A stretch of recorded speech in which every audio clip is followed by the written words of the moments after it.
So, hi Nick, welcome to Learning at Large. It's fantastic to have you. Thank you for having me. Really looking forward to it. So, tell us a little bit more about the kind of the training that happens at the FA. So, what kind of people need training? Where are they based? And what kind of training and development do you actually provide to them?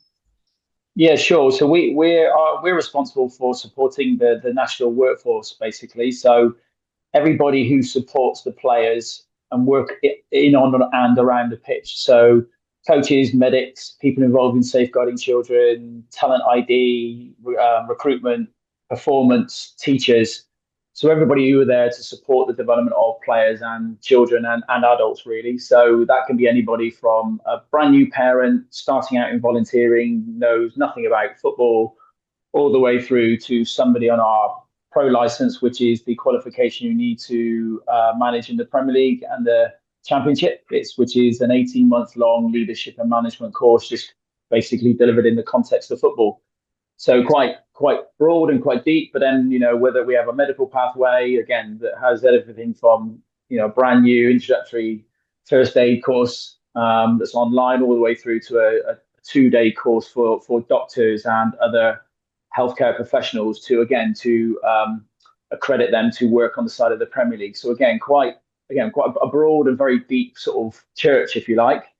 Um, the medical courses are accredited by Royal College of Surgeons. So again, there's some fairly formal processes we have to go through as part of that.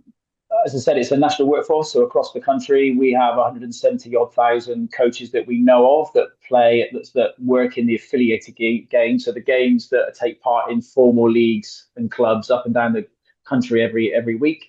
And there's many thousands more working in the community and other sectors that we know they're there, but we don't know the detail, their personal details, if you like. And out of that 170,000, majority are volunteers, and the rest, about 6 or 7,000, work in the professional game. So again, we've got a difference between managing a large dispersed volunteer workforce that's national, as well as also trying to cater for a professional workforce Mm. of some quite high demanding individuals at times as well. So quite a diverse talent pool that we need to support and develop. Yeah, there's a lot of breadth and a lot of levels within each of those kind of areas that you talked about. Absolutely, yeah. So, what about your vision? Like, what was your vision for learning at the FA, and what kind of culture are you keen to create or foster? Yeah, so I think it's an interesting time. Over the last couple of years, we've been trying to change the culture of learning in football, actually, and we're on a bit of a journey ourselves. So football education has been quite traditional in the sense that it's very typically face to face, instructor led, well, qualification led, instructor led. And if you'd have come to us probably about 6, 7 years ago, that your main engagement with us would have been on a face to face course at a central venue somewhere, whether that's for grassroots or for the professional game. And people would have been talking to you about I must get my next FA badge, my next FA qualification, which is your only real chance to learn and develop. So we're trying to move away from that culture and trying to create a more agile, accessible, personalized approach to the and also using technology to enhance and support what happens on the pitch, because obviously coaching and that's obviously generally a practical vocation. So yeah, trying to transform the way we design and deliver our learning. Is part of that kind of opening it up, do you think, to make it more accessible? Also, the way that football is opening up and trying to invite more people in, if you like. So, for example, I told you previously when we chatted that I started playing in my 40s. There's a lot of kind of growth in women's football, for example, in girls' football. Does that opening up help more people be part of the picture, I guess? Very, very much so. Yeah, the traditional pathway is very linear, very stable, and it's very focused on the male game. Certainly at the top of the pyramid, if you like, that courses are based around what happens in the male game. So yeah, we are trying to open that up and change the pathway and our learning offer to be representative of the whole game. So women's and girls game, as well as para football as well, which is often overlooked. And I'll read the corporate vision if you like. I've got it here. We're here to inspire positive change through football by raising standards of coaching and ensuring a safe and inclusive game. So ultimately, we want to contact more coaches more often and help those coaches get better. So better coaches encourage more kids to fall in love with the game and hopefully win sort of senior titles and tournaments in the future. So we're trying to do that by breaking our qualifications down, making them a little bit more modular, more accessible, more agile, based on you and who you are, where you're at, and trying to deliver learning opportunities, experiences, and resources on different platforms where you're at, basically, as well as providing bite-sized content and people can dip in and dip out, so they don't have to wait 6 months to get on a formal course that may take 6 months to complete. So yeah, just trying to modernize the way we think about and deliver our learning. Yeah, that makes sense. And obviously, we just heard the corporate vision there. What about your own? So, if you were to describe your approach to learning in 3 words, which is a slightly cruel way to ask the question, but what would you say? Um, Definitely personalized. So trying to understand the individual, and where they're at, and provide learning opportunities, experiences, resources that are relevant to you in your context. Definitely accessible. So everything you sort of briefly mentioned there, making it open, accessible to anybody, regardless of who you are, where you come from, what you're. Again, it also, I've mentioned digital a couple of times, but trying to help people who are with digital literacy issues, trying to make it accessible for that, um, but also trying to connect up our platforms as well. The way, I'm sure I'll probably come onto it later, but we're using a lot of different platforms and making sure that the messaging and our approach is consistent across all of those platforms. So you understand where you're at, and it's not a confusing jumble of mess. Yeah, that makes sense. Yeah, we'll definitely dive into some details in just a minute. But before we do, I just wanted to ask you one other sort of quick question, I guess, up front, which is, what would you love your lasting impression at the FA to be? What would you love people to?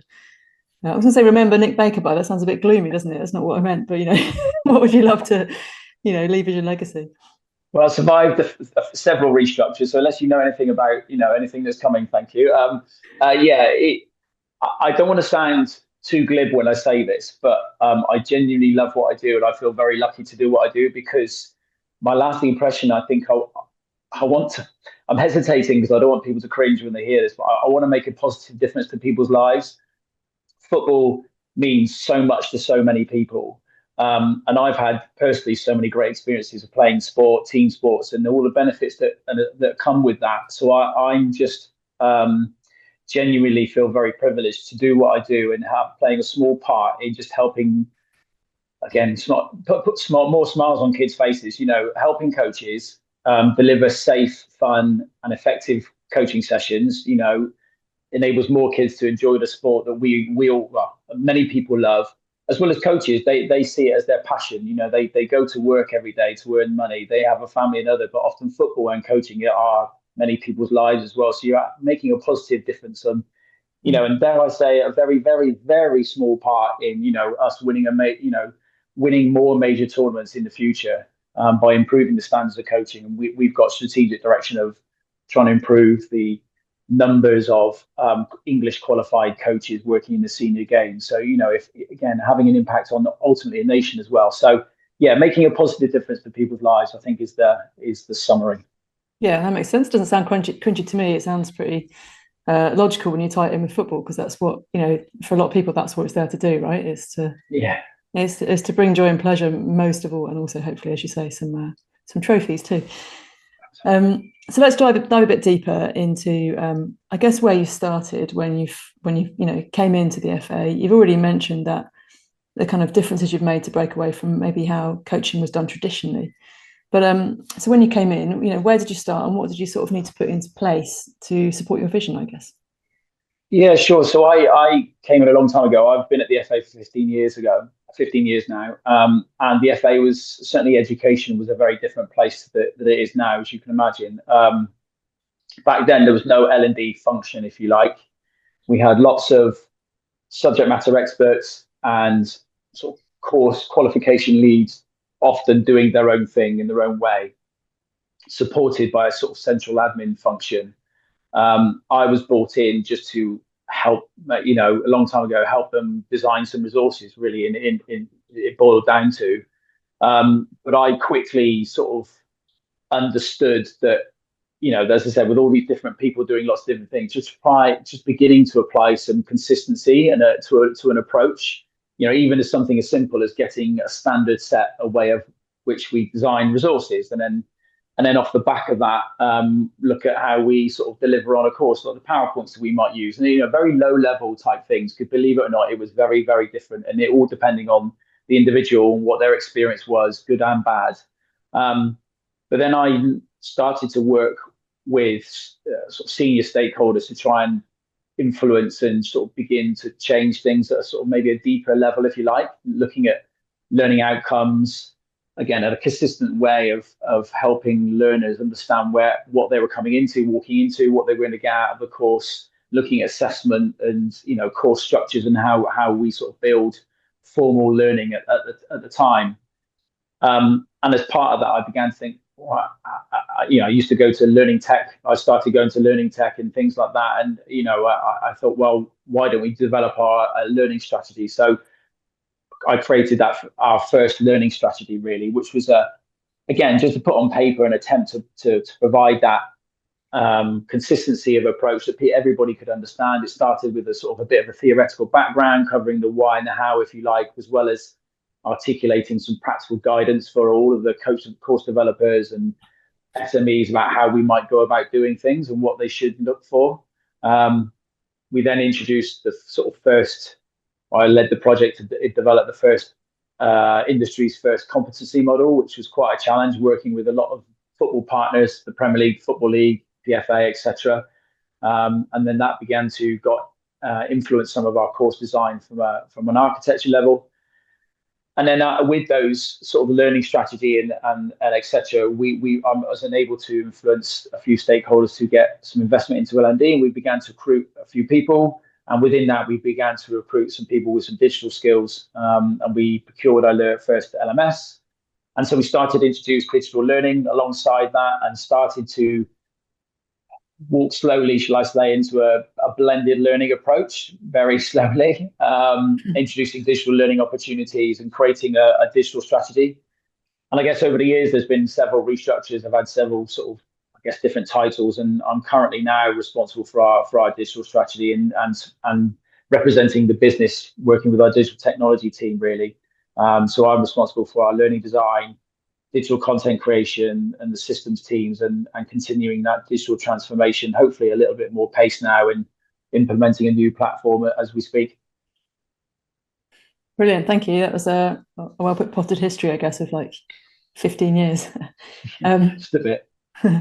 And you mentioned about the different kinds of people that either work or volunteer or kind of part of the FA family, I guess, and probably each with their unique needs and challenges. So I'm interested to know what the sort of engagement story is there. Like, how do you engage with all those kind of different kinds of people, and even finding out about their needs, for example, to know, what then needs to go into a strategy, I guess. Yeah, good question. I think at the very beginning bit, when I first came in, the first 2 or 3 years, it was all about building trust and earning respect. The good thing about football is a lot of people have very strong opinions. The bad thing about football is a lot of people have some very strong opinions. And then when you tie that into people's opinions about education or learning, you can get yourself in some interesting conversations or interesting meetings where there are some quite strong differences of opinion. So, I came at relatively youngish age compared to some of the people I was working with.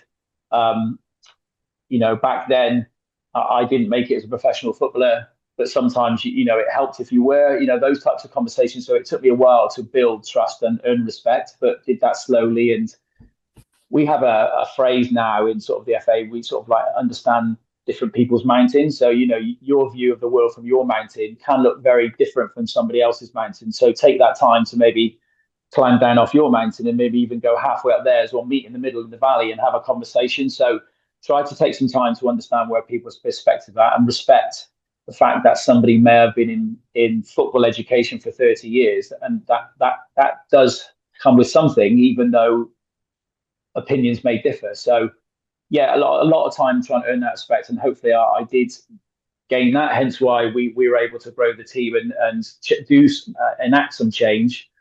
But again, I think the senior stakeholders were slightly different. Obviously, you're trying to understand what they want and what they need in terms of, and providing a little, I guess, justification for why you want to do things and how it's going to affect the business. So that learning strategy, by making that consistent, again, I use the word consistent a lot, but a consistent approach to the how and the what, based on the clear why, clear research and data and insight, helped justify some of the decisions we were making and justify the investment. So, and then hopefully, and well, thankfully, the team sort of delivered on a few of the change initiatives we led, and that progressed from there. So yeah, it's been a hard slog, and it continues to be. Stakeholder management. Sounds like an interview, doesn't it? Stakeholder management, influencing, negotiation are key skills for a senior L&D leader that you just can't go without on a day-to-day basis. So the more you do, and the more you've kind of proved, it's kind of helped you then do more. Is it? Is that? Yeah, right? Pretty much. Yeah, very much so. I think one of my learnings, though, was I try and collaborate and try and accommodate people's opinions where as much as I can. And I think that whilst that's, I think, a strength, or so I've been informed, a strength of mine, I've also actually probably overplayed that strength too, so that it became a little bit of a barrier. Certainly, I can that competency model project, trying to accommodate everybody's opinions and trying to keep everybody in a room happy all at the same time. Meant the project got a little bit unwieldy at times and took a little bit longer than it should have done. We still had the outcome, but it's certainly a long lesson, a hard lesson that I learned, that you can't, it sounds obvious now, can't please all of the people all of the time. And sometimes you just have to make decisions based on the data and insight you have, based on who you value as people's opinions, but also you just have to go with your gut and instinct, and you just have to make a decision. And as long as you can justify why and help explain that, that hopefully will stand you in good stead. But sometimes, yeah, there is a danger of over collaborating and over making sure you get everybody's opinion and trying to please everybody. Yeah, it's interesting reflection. But I guess on the other hand, that collaboration has helped you create those kind of long-term relationships and be able to sort of have a strategy that you can stand by, maybe for slightly longer, than maybe. Yeah, it wasn't just my work, and very much so, absolutely. Yeah. So I'm interested in the kind of sports qualifications that you talked about, the kind of formal offering that the FA make, which have to meet a certain bar, right? They're kind of rubber stamped by the FA, I guess. What does that kind of look like now? I guess you talked about the kind of how it used to be formal, a bit more face to face. People used to have to book in for things. What does it look like nowadays? You mentioned digital already, but walk me through it. Yeah, sure. So. And even now, it's still relatively linear, relatively biased towards the main game, and we're in that process. And that linearity, if anybody knows anything about sport, is based on levels 1 to 5, based on UK coaching certificate, as well as the qualification framework. All sports were aligned to that at one time. What we're trying to do now from our formal courses is move to a more modular approach, where people can pick and choose the modules that are relevant to them and access them in a smaller, chunked up way that are more accessible to them in a time and place that's convenient to them, and importantly, their circumstances. So I think I said before, you don't have to wait, 6-12 months to get on a course that's going to take 6 months to do. And then it may or may not help you come the end of it.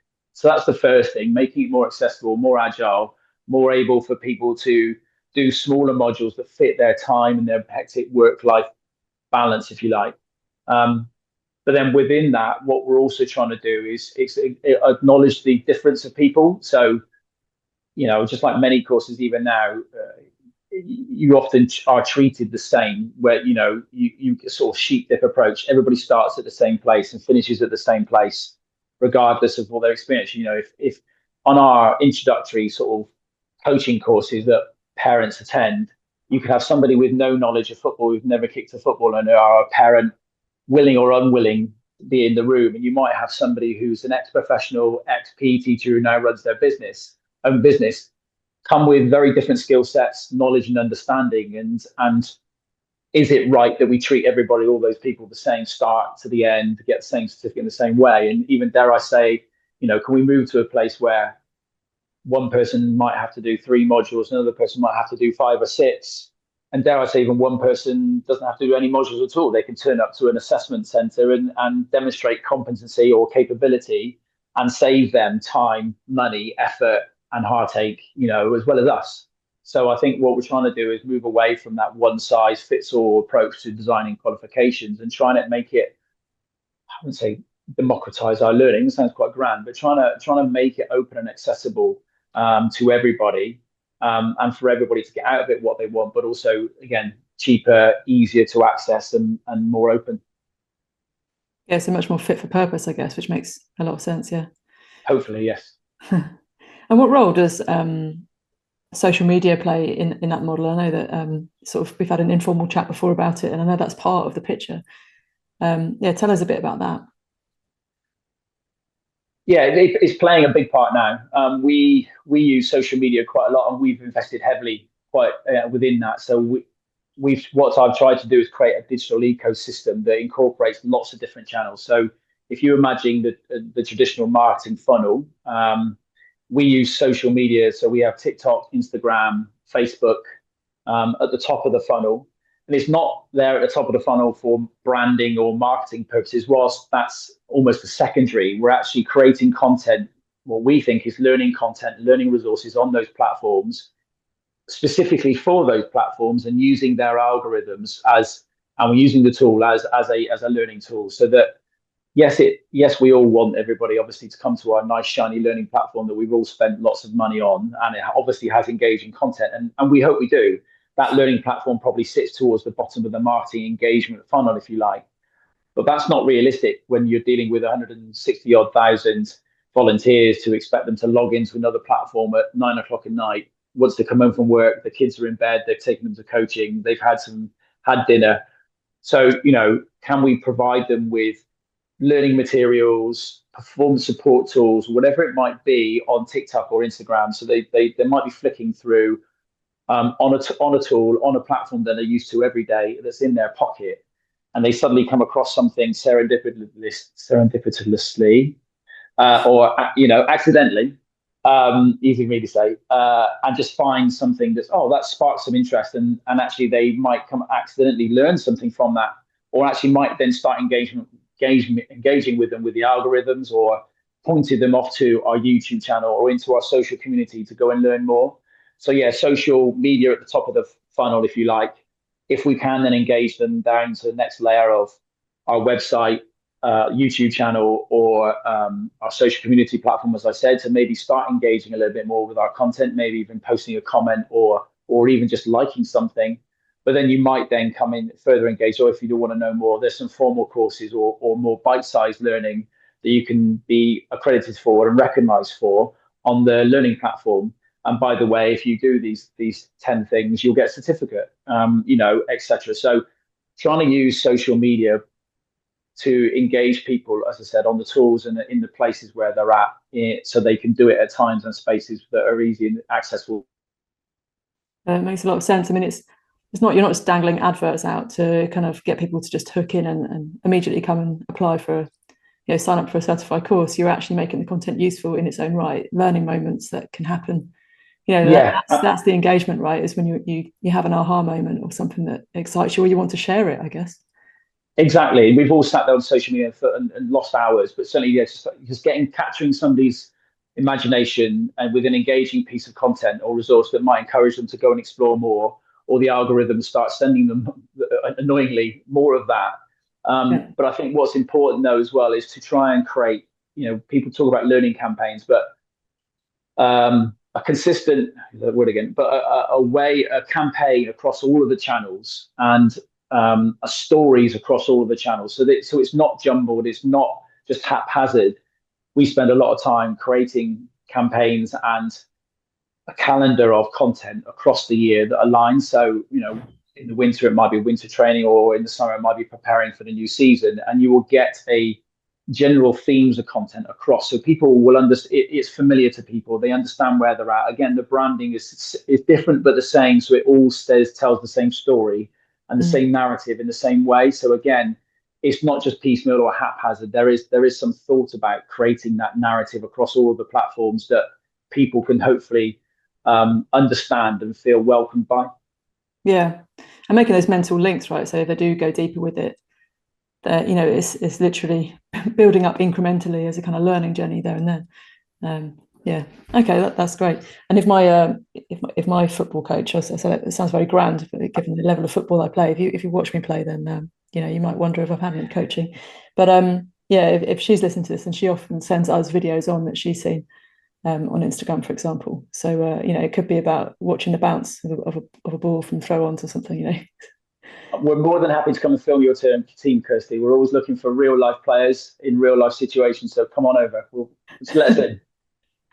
Thanks, Nick. Yeah, you say that now. I might push some other teammates in front of the camera ahead of me, but no, interesting one picking it up in your 40s. I have to say the learning curve is definitely there, and slightly slower than it might have been if I'd done it when I was younger. But hey ho, we'll give it a go. Um, so the kind of model that you have now compared with, I guess, what used to be in place, and there's nothing kind of wrong with that. It was just kind of Yeah. its time. It was kind of how things were done with coaching. What would you kind of pull out as kind of the highlights for that you're most proud about changing, and the kind of impact that's had as well? Yeah, I think it's important to say, yeah, that it is the way we were. It's just a circumstance of time, and it was what all sports are doing and still do. Many sports still do now. So it's not wrong. It's not bad. It's just we feel it. We want to do something for our workforce. So yeah, thanks for that. I agree. What would I pull out as a highlight of something I've done?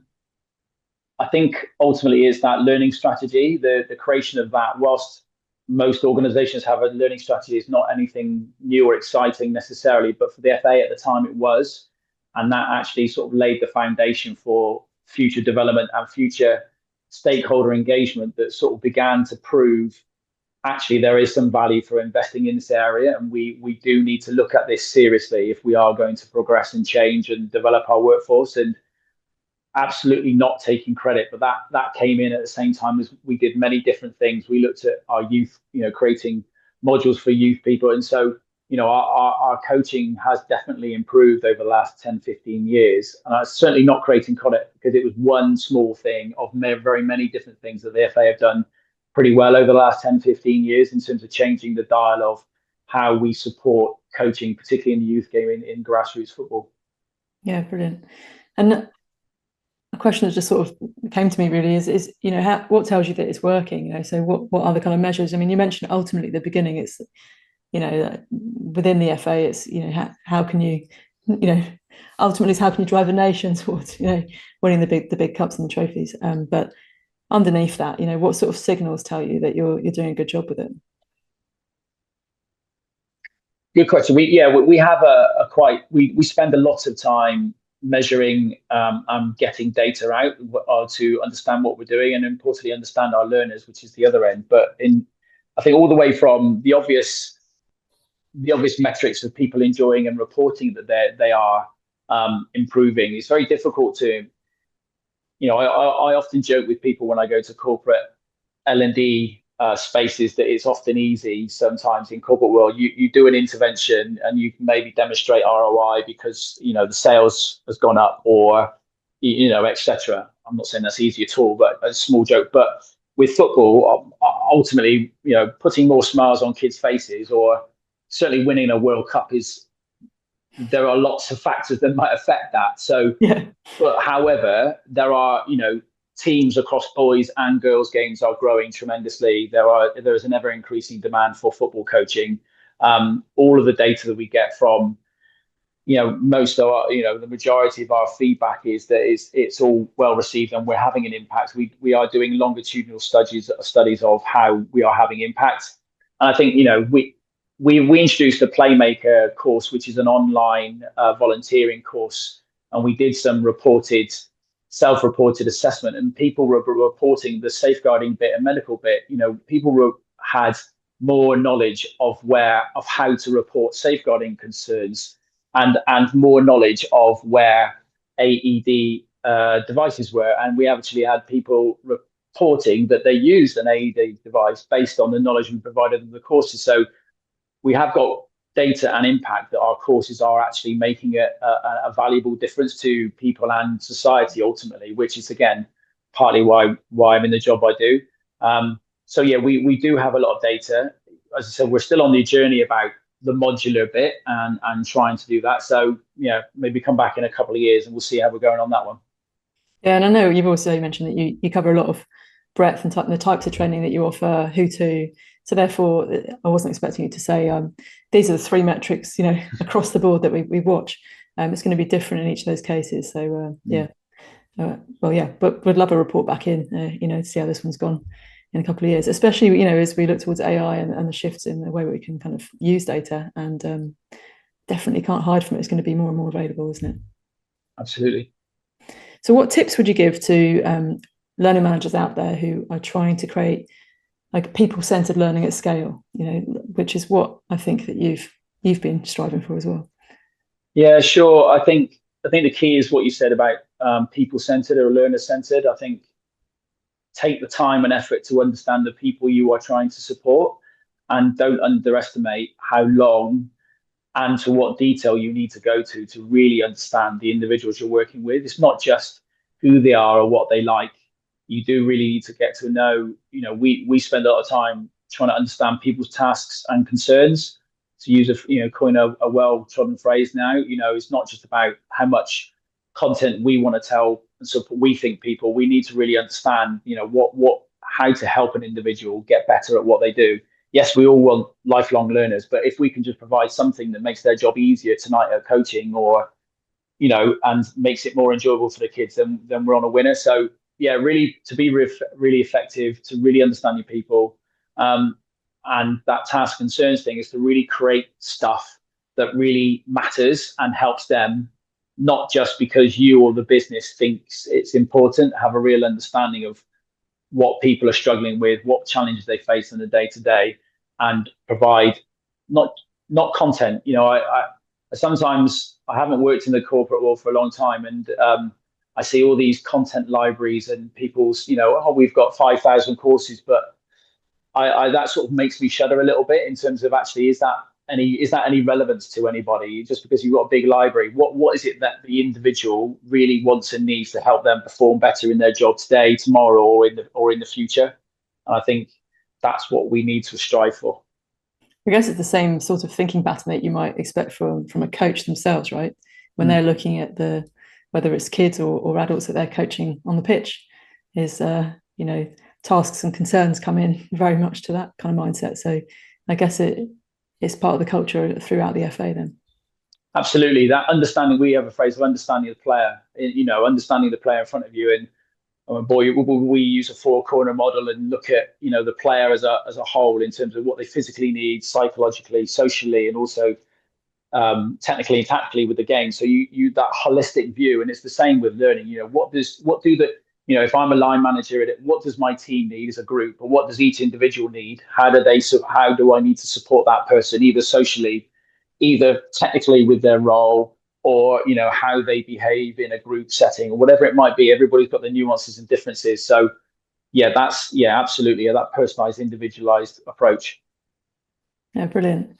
So my last podcast question, which is one of my favourites, but not always my guest's favourite question, because it's a bit left field. But if I gave you a magic wand and you could make anything happen within the world of learning and development, so it could be a new invention, it could be to do with behaviours, it could just do whatever you want. It's magic. What would you wish for? Maybe annoy a few vendors out there, but I think just what we've been saying, really. I'd like something that provides a properly personalized approach. Um, there are, when you walk around Learning Tech or any other exhibition, there are a lot of vendors who say they do personalized learning, and they might have a platform that provides some content based on what you've seen previously. But something, a tool that really gets to know the individual, where they are now, where they've come from, and also where they want to be, and therefore how they are, and to help and support them how get to where they want to be, or where they need to be in terms of performance for their current role or in the future. So I think trying to cut through those, mixing metaphors, cut through the smoke and mirrors, or just to avoid some of that, and have something that supports an individual basis, that maybe combines coaching with mentoring, with some learning resources, with a platform that gets to know that person over time, with some, whatever it might be, that actually really understands Kirsty and that person, and can really support and provide that almost concierge service, if you like, over a period of time, that Yeah. takes you with you on a journey. Yeah, lovely. That's a great thing to wish for, and hopefully isn't too far away, I would say, with our with some new technologies and integrations and AI at our fingertips. I would hope that's the direction we're going to see things go. But yeah, brilliant. Can I throw in one cheeky last question, which is how many keepy uppies can you do? Not as many as I used to be able to do. I often get embarrassed in the garden trying to show off to my son these days, but a few, but not as many as I used to be able to. Fair enough.